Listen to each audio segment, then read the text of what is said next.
The Roots of the Hollow Sun. Chapter 1.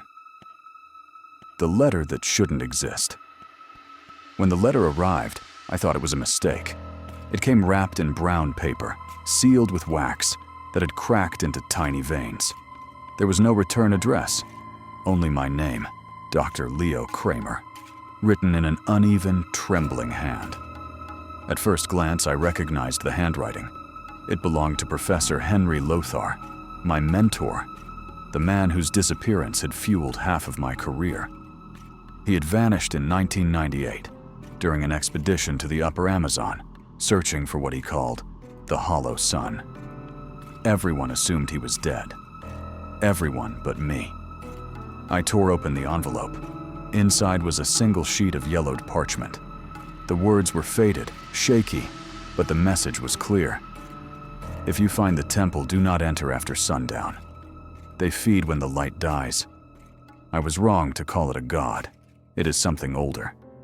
There was a set of coordinates written at the bottom, deep in the Peruvian jungle, in a region where no maps agreed.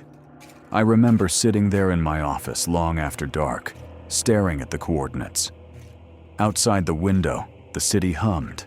Traffic, neon, the constant heartbeat of modern life. And yet I felt like I'd just heard a whisper from the grave. I should have turned the letter over to the university. I should have burned it.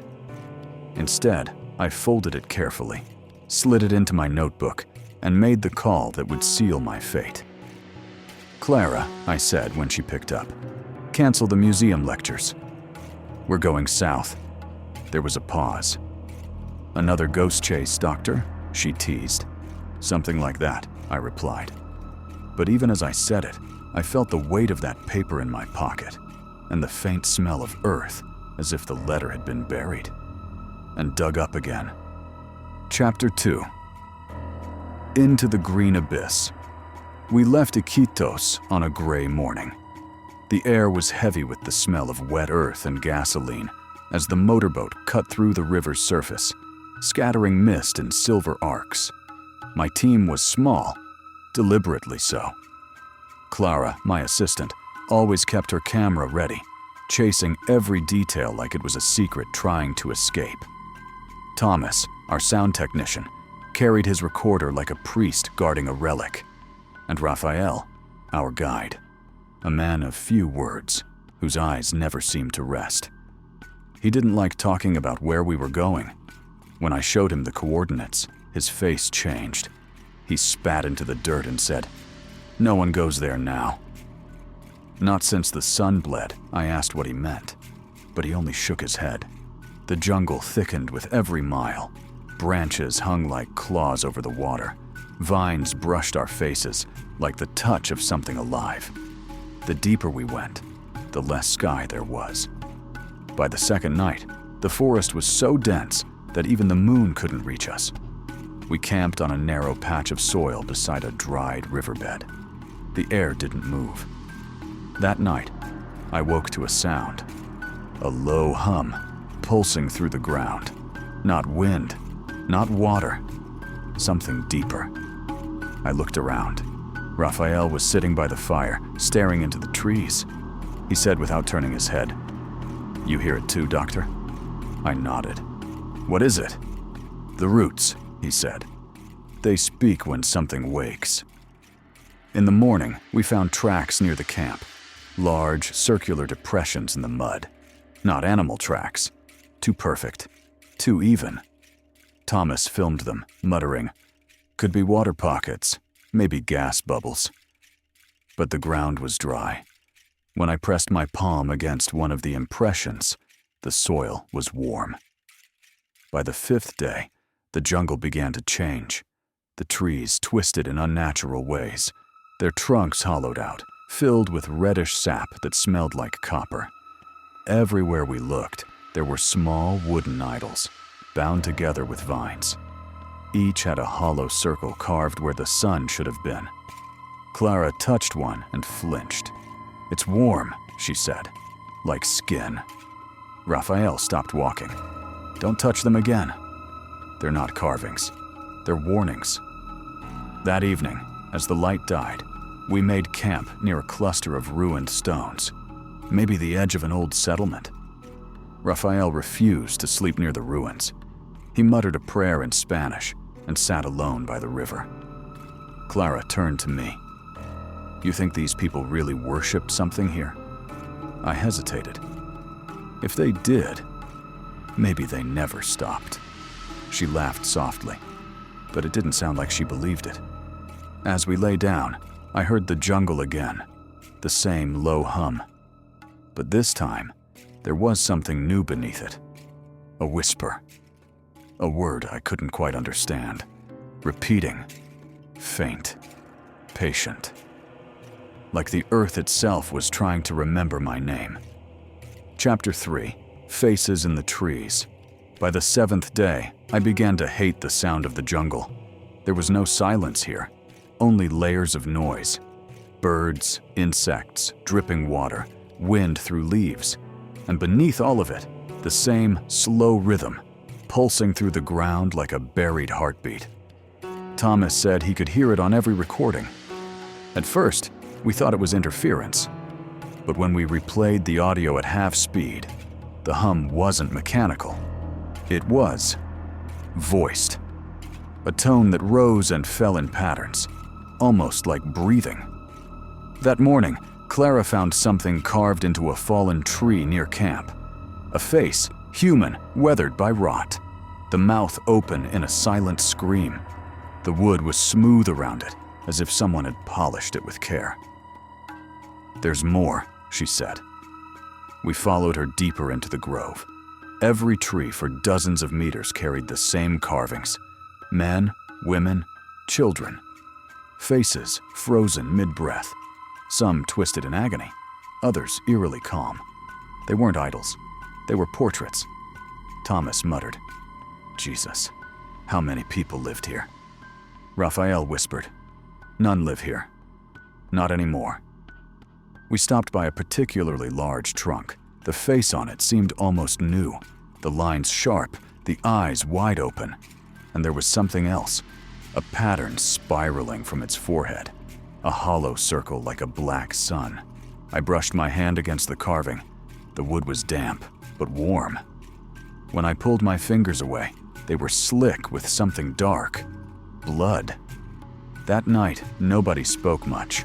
Thomas set up a perimeter of small lights, their glow swallowed almost immediately by the jungle. Clara tried to joke. "If this is what you call archaeology, Leo, I'm quitting after this one." I smiled, but it felt empty. There was something in the air, a weight pressing on my chest, making it hard to breathe. Raphael refused to sleep.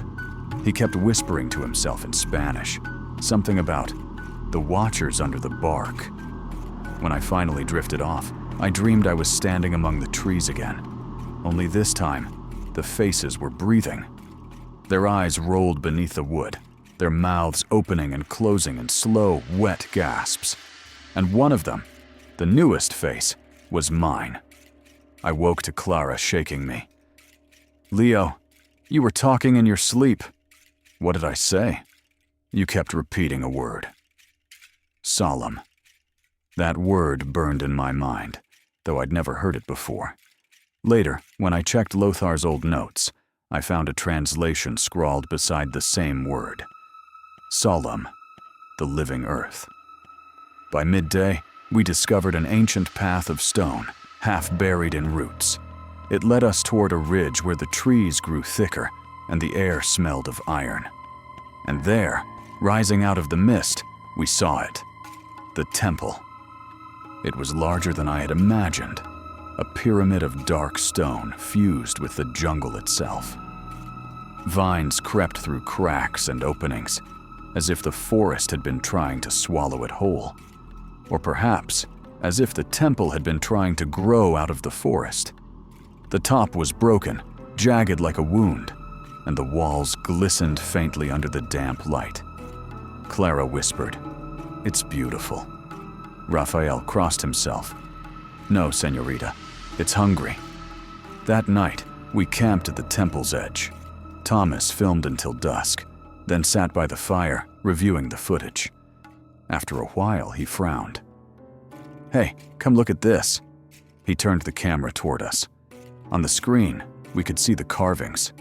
Dozens of faces lining the trees behind our camp. But something was wrong. In real life, the trees were still. On the recording, their faces were moving, breathing. And in the reflection of Thomas's lens, one of the faces smiled. Clara dropped the camera. The screen cracked. The jungle fell utterly silent. No insects, no wind, only that deep, slow pulse from the earth. And then, a whisper. Not from the trees, from beneath us. Solemn. Chapter 4. The temple that breathes. The temple rose like a wound in the jungle, black stone fused with thick, pulsing roots. It was impossible to tell where the forest ended and the structure began.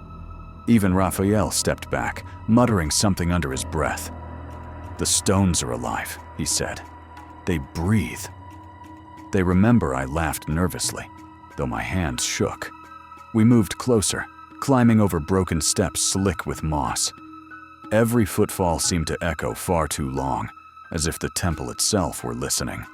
Inside, the air was heavy, not humid, but thick with the smell of iron and rot.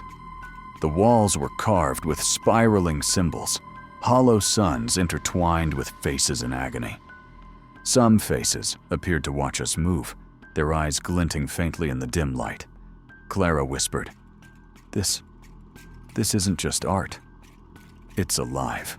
Thomas shone his flashlight across the hall. "Alive? Stop joking, Clara." But he didn't laugh when the stone floor beneath him shifted slightly, like a slow, pulsing breath. We reached a central chamber.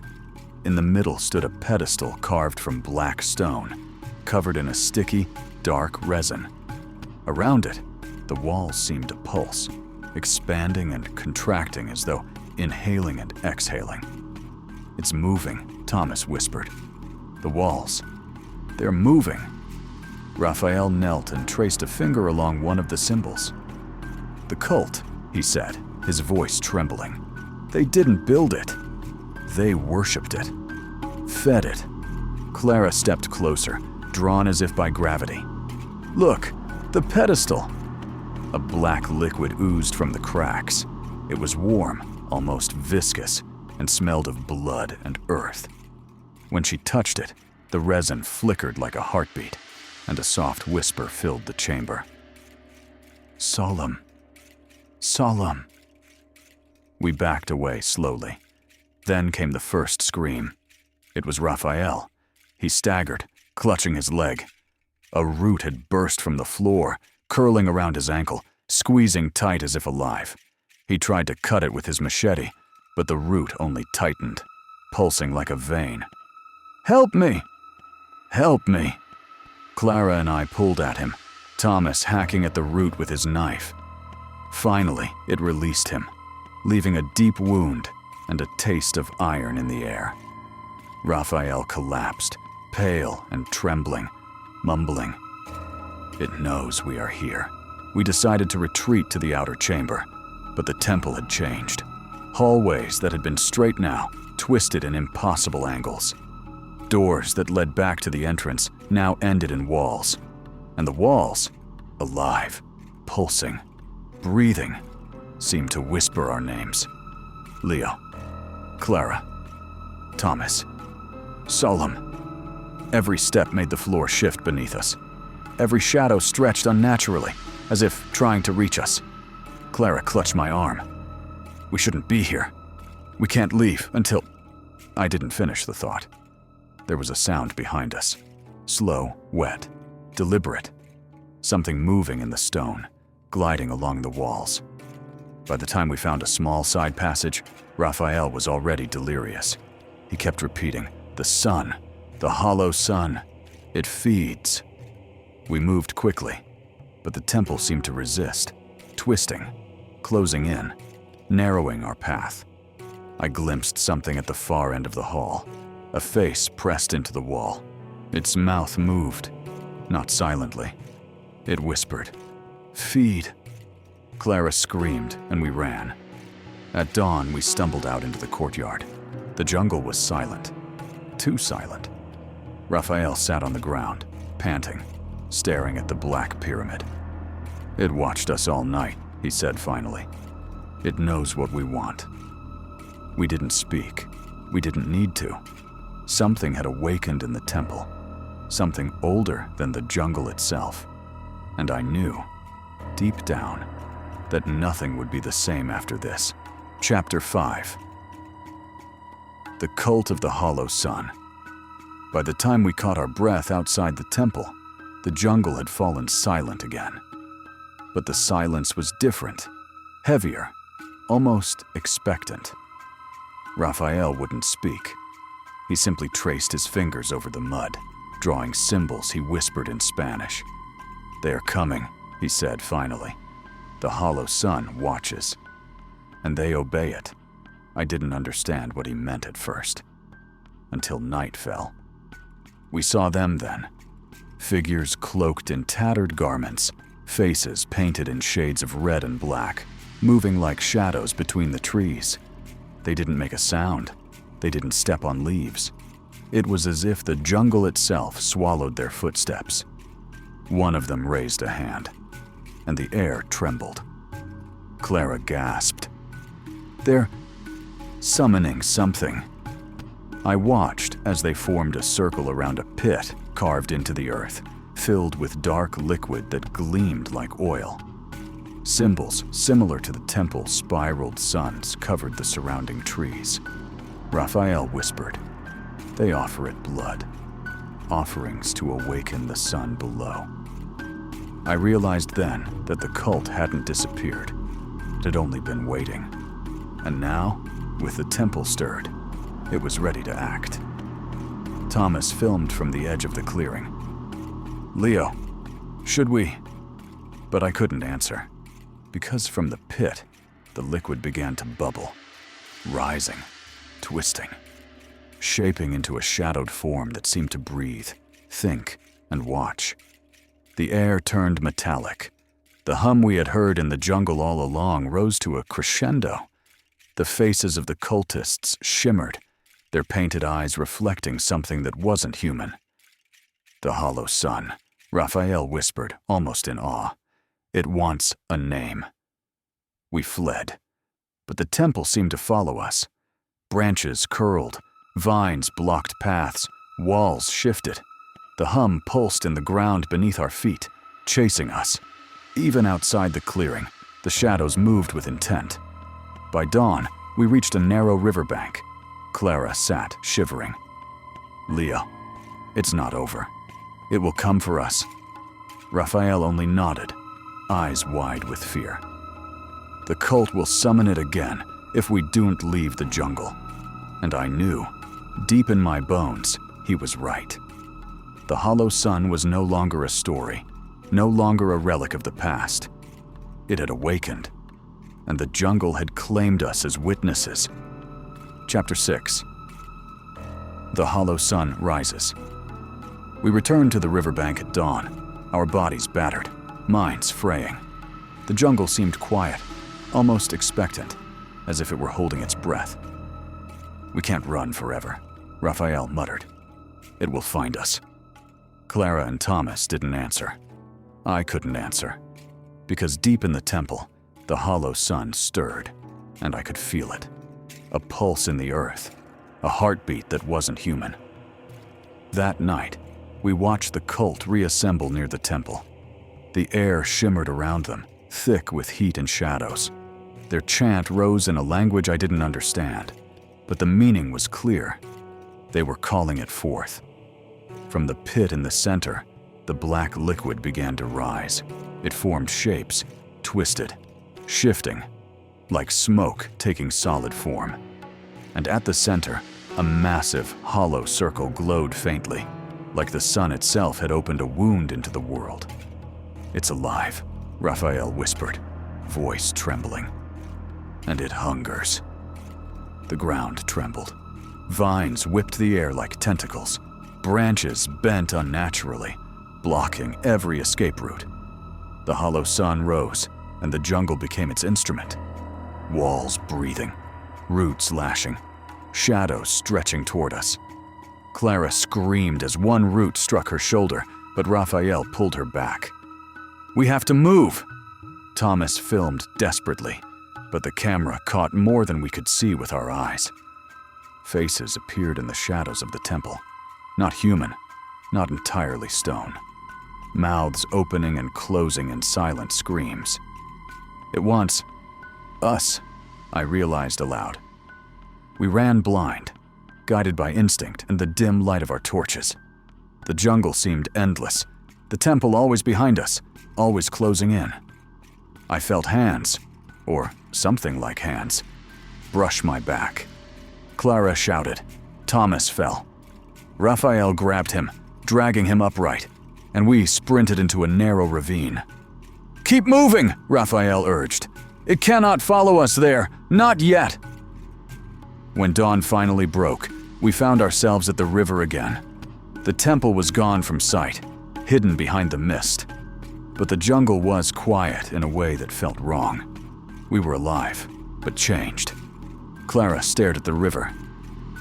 "Do you think it's over?" I shook my head. "No, it waits. The hollow sun waits. And one day, it will rise again." Raphael sank to the ground, exhausted. "We saw it," he said softly. "And the cult. They will come back. They always do." I looked back at the dense green horizon. The jungle seemed still, but beneath it I could feel the heartbeat. Slow, steady, eternal. The hollow sun had awakened, and we had survived.